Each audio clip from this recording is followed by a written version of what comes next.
విజయ్ కనకమేడల డైరెక్షన్‌లో వచ్చిన 'భైరవం' ఒక విలేజ్ బ్యాక్‌డ్రాప్‌లో జరిగే ఒక యాక్షన్ డ్రామా. ఈ చిత్రం తమిళ చిత్రం 'గరుడన్‌కి' రీమేక్. కథ విషయానికొస్తే ముగ్గురు స్నేహితుల చుట్టూ తిరుగుతూ ఉంటుంది. వారాహి అమ్మవారి గుడిని కాపాడేందుకు వారు ఎదుర్కొనే సవాళ్లు, శత్రువులతో సాగే పోరాటం, ఇక వాళ్ళలో వాళ్ళకు కూడా జరిగే ఒక ఎమోషనల్ డ్రామా ఈ సినిమాకి కోర్ పాయింట్. బెల్లంకొండ సాయి శ్రీనివాస్ ఒక పవర్‌ఫుల్ యాక్షన్ రోల్‌లో ఈ సినిమాలో ఉంటాడు. అయితే మనకు తెలిసిందే కదా, ఆయన యాక్టింగ్ ఏ మేరకు మెప్పిస్తుందో ఆ మేరకే మెప్పిస్తుంది. ఇక మంచు మనోజ్ ఈ సినిమాతో రీ ఎంట్రీ ఇయ్యడమే కాకుండా కంబ్యాక్ కూడా ఇచ్చాడు ఈ పాత్ర ద్వారా. సినిమా రిజల్ట్ ఏమైనప్పటికీ ఈ పాత్రను చేసినందుకు మంచు మనోజ్ కైతే మంచి అప్లాజ్ అయితే దక్కుతుంది. ఇక నారా రోహిత్ పాత్ర విషయానికి వస్తే అతని పాత్రలో అయితే చాలా బాగానే నటించాడు.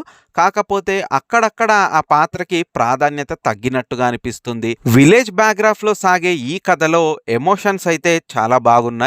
అయితే కొన్ని ప్రెడిక్టబుల్ ట్విస్ట్లు, లాగ్ స్క్రీన్ ప్లే వల్ల కొంతమంది ఆడియన్స్ కైతే నీరసం రావచ్చు. ఇక గ్లామర్ విషయానికి వస్తే మన డైరెక్టర్ శంకర్ గారి కూతురు అదితి శంకర్ ఈ సినిమాలో వన్ ఆఫ్ ద హీరోయిన్ గా ఇంట్రడ్యూస్ అయ్యింది.